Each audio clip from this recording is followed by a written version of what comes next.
नाज़रीन आदाब, न्यूज़ 18 उर्दू में आपका इस्तकबाल है। मैं हूँ मोहम्मद वैसाल आज़म और आप देख रहे हैं हमारी ख़ास पेशकश खबर ख़ास में आज हम फिर से बात करेंगे कोरोना को लेकर। दरअसल कोरोना पिछले 7-8 महीनों से जिस तरह से हमारे ख़बरों में, हमारे रोज़ाना के मामलात में जिस तरह से हम कोरोना के बारे में पढ़ रहे हैं, सुन रहे हैं, जान रहे हैं, ऐसा लगता है कि कोरोना बहुत एक कॉमन सी बात हो गई हो।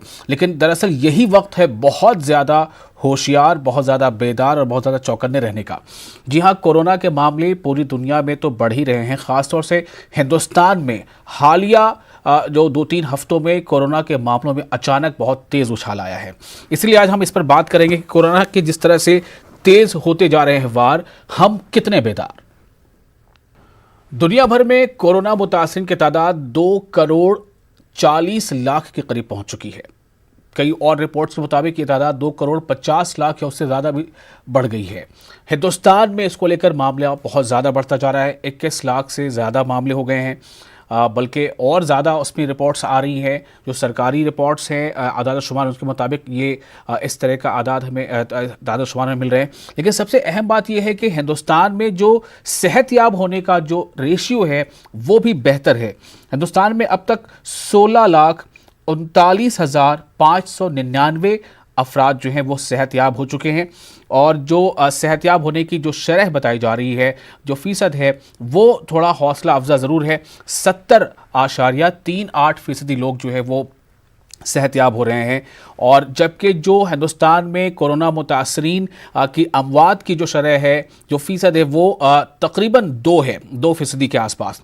लेकिन सबसे जो हैरान करने वाली और चौंकाने वाली बात यह है, परेशान करने वाली बात यह है कि जो फिगर्स हैं, जो इसका फैलाव है, वो अब उन रियासतों में ज़्यादा हो रहा है जहां पहले नहीं था। जी हां, अब कोरोना के मामले ख़ास तौर से महाराष्ट्र के बाद तमिलनाडु में बहुत तेज़ी से बढ़ रहे हैं, आंध्र प्रदेश में बहुत तेज़ी से बढ़ रहे हैं, कर्नाटक में बहुत तेज़ी से बढ़ते जा रहे हैं, उत्तर प्रदेश, मगरबी बंगाल और बिहार जैसी रियासतों में ये बहुत तेज़ी से बढ़ते जा रहे हैं। और दुनिया भर में हिंदुस्तान का जो मकाम है कोरोना के मामलों को लेकर, वो तीसरा आ गया है। अब 23,29,000 से ज़ायद मामले सिर्फ हिंदुस्तान में हैं। जी हाँ, 23,29,000 से ज़ायद मामले सिर्फ हिंदुस्तान में हैं, जिनमें से मुल्क में अब तक 46,091 कोरोना मुतासरीन की मौत हो चुकी है। और इसी के साथ साथ ऐसा समझा जा रहा है कि जिन रियासतों में पहले लग रहा था कि सिर्फ महाराष्ट्र एक ऐसी रियासत है जहां बहुत ज़्यादा अमवात हो रही हैं, उसके बाद ये अमवात जो दीगर जगहों पे उतनी नहीं हो रही है, लेकिन अब ऐसे हालात नहीं हैं। दिल्ली में अकेले 4,139 अमवात हो चुकी हैं, अकेले सिर्फ दिल्ली में। जबकि जो चीन की जो डेटा जो आदाद शुमार हमें मिल रहे हैं, वहाँ पर कुल अमवात अभी उस पर एक अलग बहस है कि वो डेटा या वो आदाद शुमार सही है या नहीं है। लेकिन जो आदाद शुमार चीन ऑफिशियली जारी कर रहा है उसके मुताबिक अभी भी वहाँ पर 5,000 से कम हलाकतें हुई हैं। लेकिन हम ये देख रहे हैं कि सिर्फ हिंदुस्तान में किसी एक रियासत की अगर हम बात करते हैं तो हिंदुस्तान के महाराष्ट्र में अब तक कुल 18,306 अमवात हो चुकी हैं। उसके बाद तमिलनाडु में हिंदुस्तान में कोरोना मुतासरीन की जो अमवात का सिलसिला है वो बहुत तेज़ी से बढ़ा है। तमिलनाडु में 5,159 अफराद अब तक यानी जो कोरोना की वजह कर जो है इस दायरे फ़ानी से कूच कर गए। और पिछले 24 घंटों में अकेले तमिलनाडु में 118 अमवात हुई हैं, जबकि महाराष्ट्र में पिछले 24 घंटों में अमवात जो है उसकी तादाद 256 है। और इसी तरह जो आंध्र प्रदेश में जो अमवात की शरह है वो 24 घंटों के अंदर 27 मौतें हुई हैं आंध्र प्रदेश में, महज 24 घंटों में। और आंध्र प्रदेश में जो कुल तादाद है कोरोना मुतासरीन की हलाकतों की वो 2,203 है। जबकि इसके मामले जो आंध्र प्रदेश के बाद वो बढ़ते जा रहे हैं। और उसके बाद दूसरी रियासत ऐसी है, जैसे कर्नाटक का हम जिक्र कर लें, कर्नाटक में 86 मौतें सिर्फ पिछले 24 घंटों में हुई हैं। उसके बाद उत्तर प्रदेश में 24 घंटों के अंदर 56 अमवात हुई हैं, मगरबी बंगाल में 49 अमवात हुई हैं। तो अब सवाल ये पैदा होता है कि कोरोना जिस तेज़ी से अब हमारे मुल्क में फैल रहा है और उन रियासतों में फैल रहा है जहां शुरुआती महीनों में, शुरुआती हफ्तों में इसके ज़्यादा केसेस पाए नहीं जा रहे थे, तो वहां अब ख़ास तौर से बेदार रहने की कितनी ज़रूरत है, वहाँ चौकन्ने रहने की कितनी ज़रूरत है, कितना हम इस बात का ख्याल रखें कि जो मेडिकल गाइडलाइंस हैं और जो मकामी इंतज़ामिया ख़ास तौर से मरकज़ी और रियासती हुकूमतें जो गाइडलाइन जारी कर रही हैं उसको लेकर हम कितने संजीदा हैं।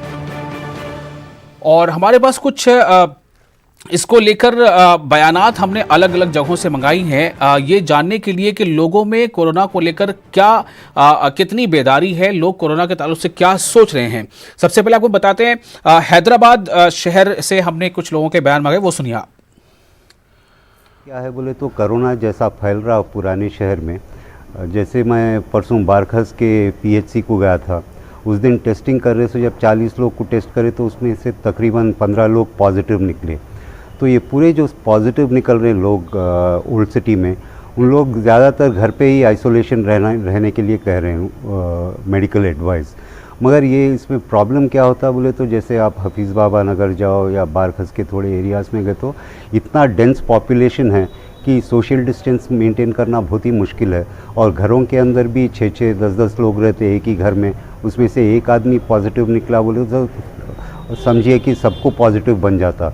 तो इसके बारे में जो है सो ना को जो काम करना चाहिए गवर्नमेंट के तरफ से या और किसी के तरफ से, आइसोलेशन सेंटर्स रहना चाहिए, क्वारंटीन सेंटर्स रहना चाहिए। जहाँ कहीं भी आप हिंदुस्तान के तमाम इलाकों में अगर आप देखेंगे, चाहे बम्बई हो, हैदराबाद हो, कर्नाटक हो, कलकत्ता हो, ये जो बेंगलुरु हो, ये तमाम जितने भी इलाके हैं वहाँ पर मुसलमानों की ज़्यादातर आबादी स्लम्स में रहती है, गरीब है, रोज़ कमाकर खाकर जीने वाले लोगों में से है।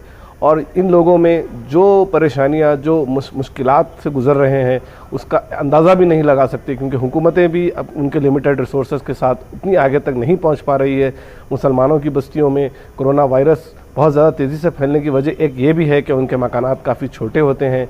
उनके परेशानियों में दुगना इजाफा इसलिए भी हो जा रहा है कि उनको पास प्रॉपर एक मैनेजमेंट नहीं है। जैसे आइसोलेशन सेंटर्स होना चाहिए, जो भी तदबीरात लेने चाहिए कोरोना वायरस से बचने के लिए, वो मुसलमानों में कम्युनिटी में बहुत कम हो पा रही हैं। कई लोग हमारे इंटरेक्शन में आए, हमने उनसे बात की तो वो लोग बता रहे हैं कि कोरोना वायरस हमारे लिए क्या है साहब।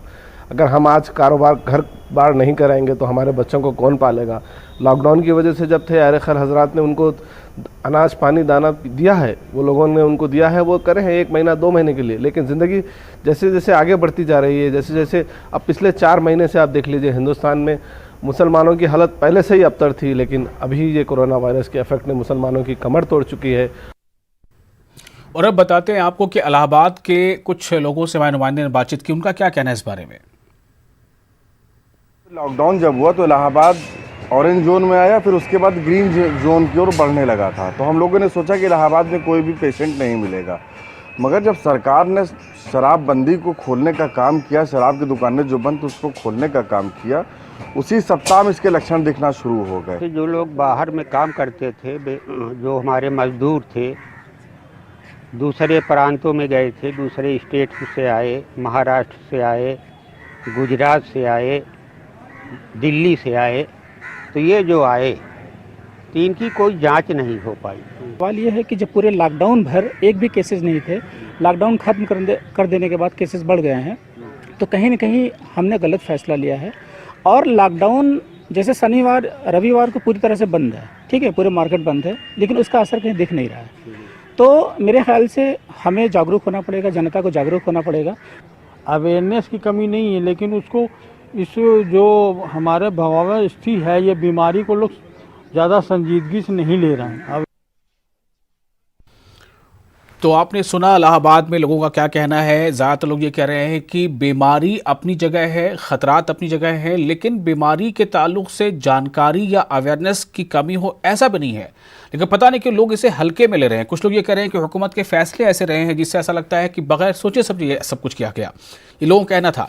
अब आपको बता रहे हैं कि करनूल एक ऐसी जगह जो आंध्र प्रदेश का ख़ास एक हिस्सा है, एक ज़िला है उसी आंध्र प्रदेश में, जहाँ पर गुज़श्ता 24 घंटों में 87 अफराद जो है वो कोरोना से उनकी जानें चली गई हैं। करनूल के लोगों ने क्या कहा इस ताल्लुक से, सुनते हैं। वबा से बचने के लिए लोगों को हम लोग अवेयरनेस कर रहे हैं और लोगों को मालूम कर रहे हैं, पता कर रहे हैं कि आप लोग इस वबा से बचने के लिए सोशल डिस्टेंस मेंटेन करें और मास्क हमेशा लगा के रहें। घर से अगर निकलेंगे तो लाजमी कोई काम हो कोई मसले मसाइल हो तो ही आप बाहर आएँ, वरना आप घर पे रहें। हुकूमत के रूल्स फॉलो कर रहे हैं, बाहर सैनिटाइज़र यूज़ कर रहे हैं पब्लिक के वास्ते और सोशल डिस्टेंस मेंटेन कर रहे हैं। पहले 5 और 6 मेंबर्स को अलाउ कर रहे हैं शॉप में अपने, पहले कोरोना नहीं से पहले 50 मेंबर्स को अलाउ कर रहे थे।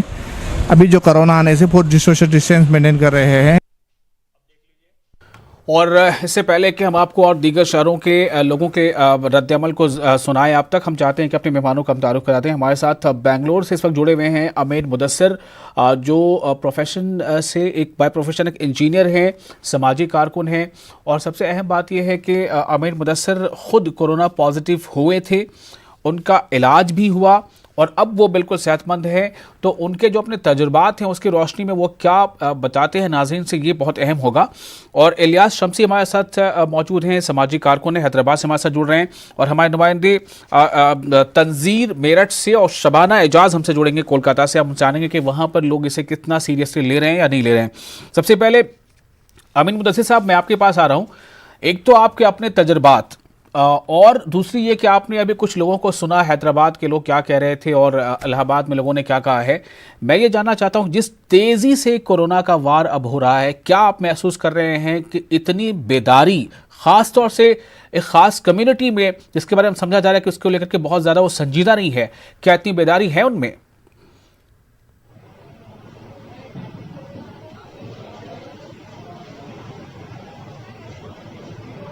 कोविड पॉजिटिव पेशेंट रहा हूं और जी, उसके साथ मेरी फैमिली के 5 लोग भी पॉजिटिव हुए थे।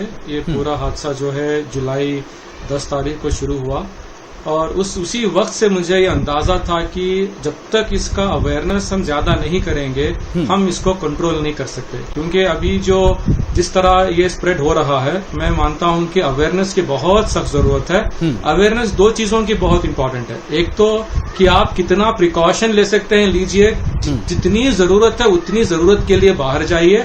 और दूसरी चीज जो सबसे अहम जो मिस कर रहे हैं, खुसूसन जो ये लोग समझते हैं कि कोरोना किसी और को हुआ है, वो ये है कि अपने जब सिम्टम्स आते हैं, जैसा मिसाल के तौर पर मेरे को बुखार नहीं था, मेरे को सिर्फ खांसी थी, गले में दर्द था और जब मुझे लॉस ऑफ स्मेल हुआ उस वक्त मुझे फील हुआ कि नहीं, मुझको कोरोना टेस्ट कराना है। तो ये जो अर्ली टेस्टिंग है, और ये अर्ली टेस्टिंग से लोगों को घबराना नहीं है। लोग ये समझते हैं कि अगर मेरा टेस्ट हो गया तो मेरी पूरी फैमिली को ये लोकल कॉर्पोरेशन वाले लेके जाएंगे और फिर जो है गवर्नमेंट मेरे पीछे पड़ जाएगी। ऐसा डर जो बैठा है ना, उसको निकालने की बहुत जरूरत है। और मैं समझता हूं कि अगर लोग अर्ली से अर्ली, जल्द से जल्द अपने सिम्टम्स को समझें और उसके साथ साथ फौरन जो है वो या तो RT-PCR टेस्ट करवा ले या फिर रैपिड एंटीजन टेस्ट करवा ले। हमारे यहाँ बेंगलोर में तो माशाल्लाह जो हुकूमत है, BBMP लोकल गवर्निंग काउंसिल है, उन्होंने हर वार्ड में फ्री मोबाइल वैन्स भेजे हैं जहां पर लोग टेस्टिंग करा सकते हैं। तो एक तो मेरा मैसेज ये है कि लोग घबराएं ना, ये बीमारी जो है और बीमारियों की तरह है, लेकिन इसका सबसे बड़ा चैलेंज ये है कि ये फौरन जो है दूसरों तक बहुत जल्द फैल जाती है। जैसा कि बहुत सारे लोग एसिम्प्टोमेटिक होते हैं, उनके अंदर इम्यूनिटी होती है, क्योंकि इम्यूनिटी ज्यादा अच्छी है तो उनके अंदर कोरोना अगर आ भी जाएगा तो वो सिम्टम्स नहीं दिखाता जी। तो पहले तो प्रिकॉशंस की बहुत जरूरत है कि लोग जो है बिल्कुल, मैं अभी भी बहुत सारे लोगों को देखता हूं कि वो मास्क जो है नाक के नीचे पहनते हैं। मेरी उनकी गुजारिश है कि भाई आप मास्क जो है पूरा चेहरा उसको ढंके, मास्क नाक के नीचे ना पहने। मास्क कोई एक फैशन नहीं है, बल्कि वो आपके सेहतमंद रहने की बहुत एक अशद जरूरत है। नाज़रीन को फिर से बता दें कि अमीर मुदस्सिर, जिन्हें इस वक्त आप सुन रहे हैं, ये कोरोना पॉजिटिव हुए थे, इनका इलाज चला, टेस्ट हुआ, इलाज चला और अब वो बिल्कुल सेहतमंद है। आप उन्हें सुन रहे हैं। अमीर मुदस्सिर साहब, फिर से एक बार अपनी बात जारी रखिए। जी जी जी जी, मेरी एक ही गुजारिश है कि आप जब मास्क पहनते हैं तो अपनी नाक को ढंग के रहिए, मुंह को ढंग के रहिए। क्योंकि आप अगर देखेंगे तो जो सैंपल लिया जा रहा है लोगों का टेस्ट कराने के लिए, वो खून नहीं है, वो बल्कि आपके नाक के अंदर एक जो है छोटा सा ये भेजते हैं, जिस तरह हम कान क्लीन करते हैं ना उस स्वैब कलेक्ट करने के लिए, तो वो थोड़ा सैंपल लेते हैं। तो वो या तो वायरस यहाँ रहेगा या गले में रहेगा या वो लंग्स में रहेगा। तो जब तक वायरस यहाँ पर है, हम अगर उसको पकड़ लेंगे तो हम उस वायरस को अंदर जाके लंग्स को इन्फेक्ट करने से रोक सकते हैं। तो सबसे पहले मास्क अच्छी पहनिए। दूसरी चीज, आप अगर बाजार जा रहे हैं तो कुछ भी हो जाए आप लोगों को ना हाथ दीजिए, ना मुसाफा कीजिए और ना ही आप खरीद में रहिए। और तीसरी चीज जो बहुत इंपॉर्टेंट है वो ये है कि अगर किसी के घर में किसी का इंतकाल हो रहा है, आप ये मानिए कि ये कोविड डेथ हो सकता है, क्योंकि बहुत सारे डेथ्स रिपोर्ट नहीं हो रहे हैं कि ये कोविड के हैं, सस्पेक्टेड डेथ्स भी है। तो जहां कहीं भी आपको शक है कि इनको बुखार की वजह से इनका इंतकाल हो गया, अभी जैसा कि कल हिंदुस्तान के मशहूर मारूफ शायर राहत इंदौरी साहब का भी इंतकाल हुआ, वो कोविड पॉजिटिव थे और वो हार्ट अटैक से उनका इंतकाल हो गया। तो इस तरह बहुत सारे पेशेंट्स जो है जो उम्र दराज है और कोमॉर्बिडिटीज जिनके पास जी बिल्कुल। डायबिटीज। अबिन साहब, मैं आपको थोड़ी देर रोकना चाहूंगा, हमारे दो रिपोर्टर्स भी हमारे साथ जुड़ चुके हैं कि पहले आपको हम ले चलते हैं शहर रांची के लोगों का बढ़ते कोरोना के मामले को लेकर क्या तासुर है, चूंकि झारखंड में भी अब ये तेजी से फैल रहा है। सुनते हैं वहां के लोगों को। रांची ये लोगों से अपील करते हैं कि जो 50+ उम्र वाले लोग हैं उनको खास तौर से परहेज करना चाहिए और अननेसेसरी रोड में नहीं निकलना चाहिए, बगैर काम के नहीं जाना चाहिए, भीड़ भाड़ वाले इलाके में नहीं जाए। अभी जो हालात हैं बहुत बदतर होते जा रहे हैं, इसमें परहेज करना चाहिए और लोगों को और खतरा ना बढ़े, इसके लिए सोशल डिस्टेंसिंग का होना बहुत ज़रूरी है और मास्क का लगाना अनिवार्य है। और बिना मास्क हम लोग कोई भी पेशेंट को दवा नहीं दे रहे हैं। कोई भी बिना मास्क का कस्टमर आता है तो उसको हम लोग कोई भी सामान देने से मना कर देते हैं। कस्टमर आता है जो भी मास्क लगा के उसको हम लोग सामान देते हैं और सामान देने के पहले उनका हाथ को हम लोग सैनिटाइज करते हैं, सैनिटाइजर देते हैं और सोशल डिस्टेंसिंग का पालन करते हुए हम लोग सामान का यहाँ पे लेन देन करते हैं। डोंडा कब्रिस्तान में आए दिन तो मैयत आ ही रही है, लेकिन उसमें हम लोग विशेष ध्यान देते हैं कि सोशल डिस्टेंस का पालन करें। और दूसरी बात है, गुजारिश भी करते हैं कि ज़्यादा भीड़ में ना आवें आप लोग, कम से कम लोग आवें और आवें तो अलग अलग होकर के तो इससे कोई दिक्कत नहीं है, लेकिन एट ए टाइम भीड़ भड़का ज़्यादा आप लोग ना करें।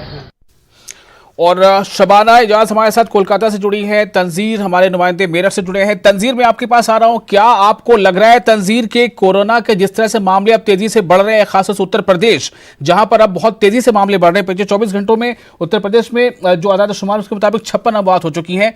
तंजीर, क्या आप देख पा रहे हैं वहां पर बेदारी लोगों में है और बेदारी के साथ साथ लोग वो तमाम हिदायत पर अमल भी कर रहे हैं इससे बचने के लिए?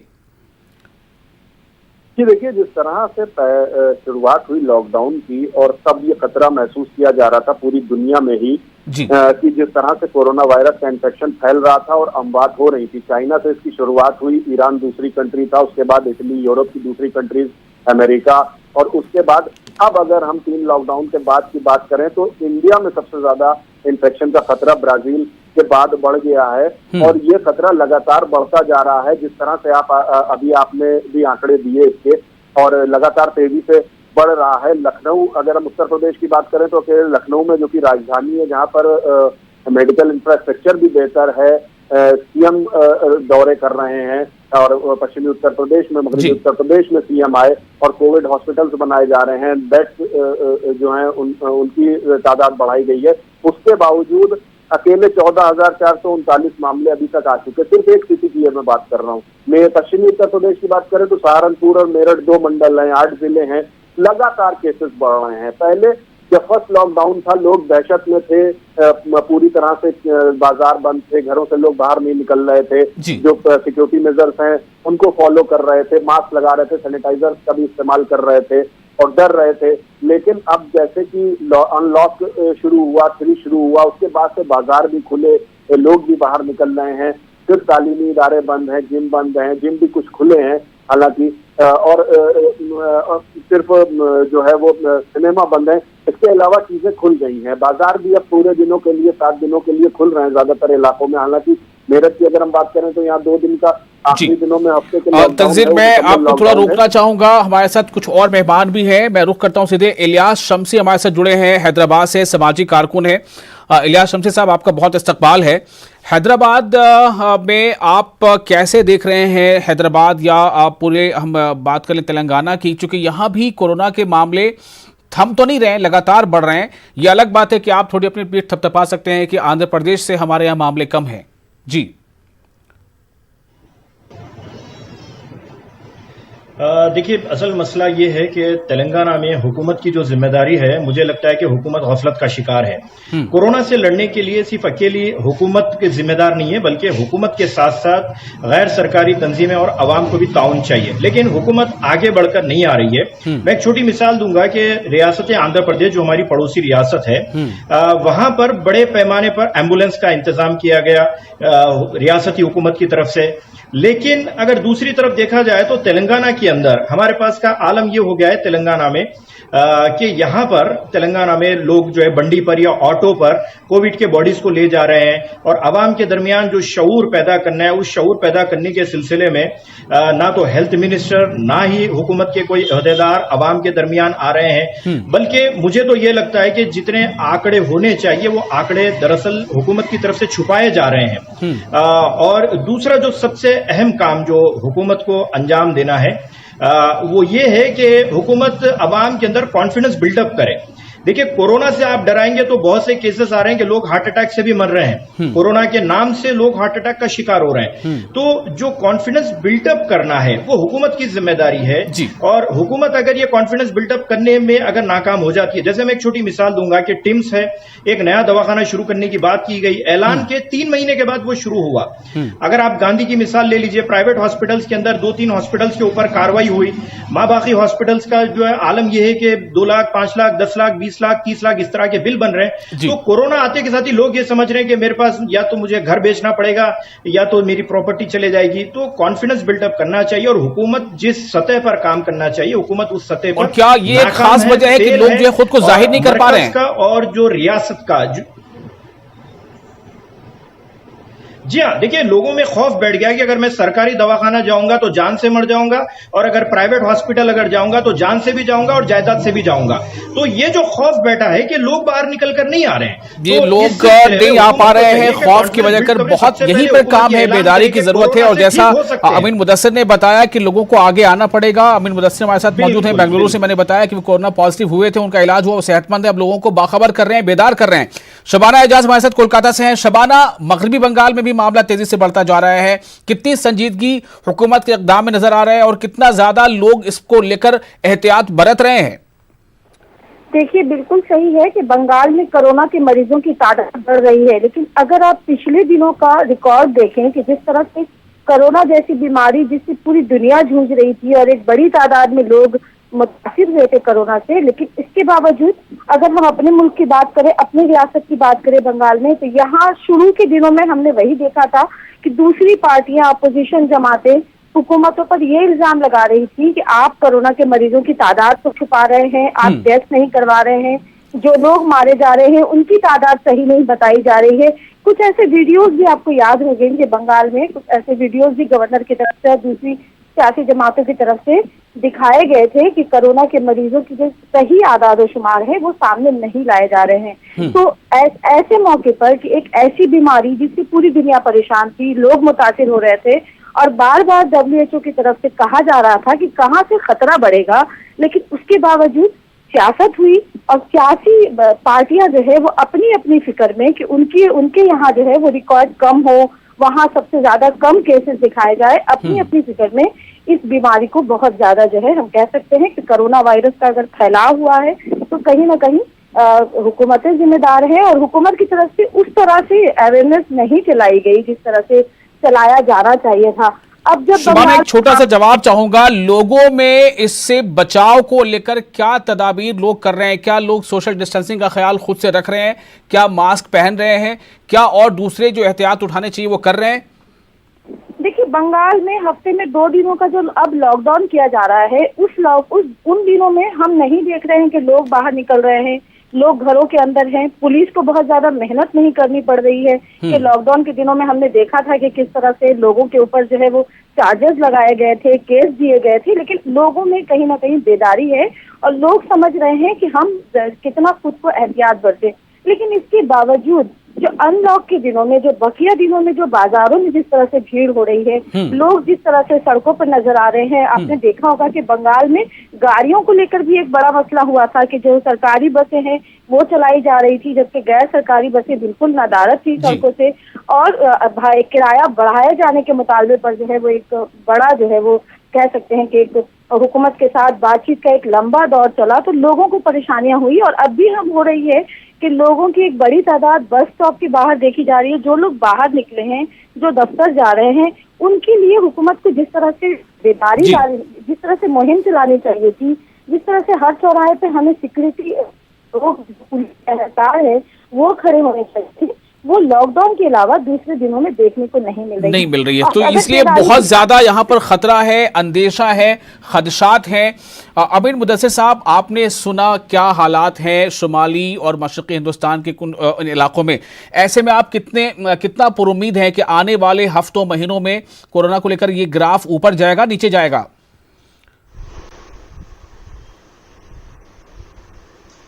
देखिए सर, ऐसा है कि अभी हर शहर में जो है वो अपने एक पीक को जा रहा है। सब बेंगलोर शहर में जो है वो पीक शुरू हुआ था, अभी आके वो एक लेवल पे खड़ा है। अब क्या ये यहाँ से आगे जाएगा, क्या कम होगा, ये हमको पता नहीं है। लेकिन जरूरत इस बात की है कि हर इंसान को अब अपनी जान और अपनी फैमिली की जान को बचाना बहुत जरूरी है।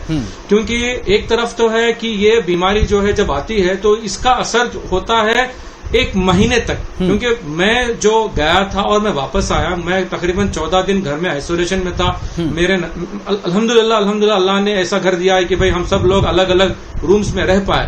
लेकिन जिन लोगों को भी अब सख्त जरूरत इस बात की लेनी है कि अगर किसी एक शख्स को जो है घर में खांसी या लॉस ऑफ स्मेल या किसी को होता है, उसको दूसरे घर वालों से आइसोलेशन करना बहुत जरूरी है। क्योंकि जब हम लोग आइसोलेट नहीं करेंगे तो इससे क्या होगा कि ये और दूसरे लोगों को फैल जाएगा। जैसा मिसाल के तौर पर हमारे घर में मेरे को आया, उसके बाद जब दूसरे 6 लोग जब टेस्ट करवाए तो 5 लोगों को पॉजिटिव आया, वालिद साहब को, बहन को, वाइफ को, 2 बच्चों को। तो जो मेंटल ये होता है ना, उसका जो असर होता है, मेंटल स्ट्रेस, ये बहुत ही खतरनाक है हैंडल करने के लिए। बहुत बहुत शुक्रिया आप तमाम मेहमानों का। वक्त की कमी हमेशा रहती है, लेकिन बहुत कारामद बातें यहाँ मालूम हुई हैं। इलियास साहब, आपका शुक्रिया। अमीन मुदस्सिर साहब ने जो मशवरे दिए हैं वो बहुत अहम है। हम सबको चाहिए कि कोरोना के इस वार के मुकाबले के लिए हमें हर सूरत में होना होगा बेदार। आदाब।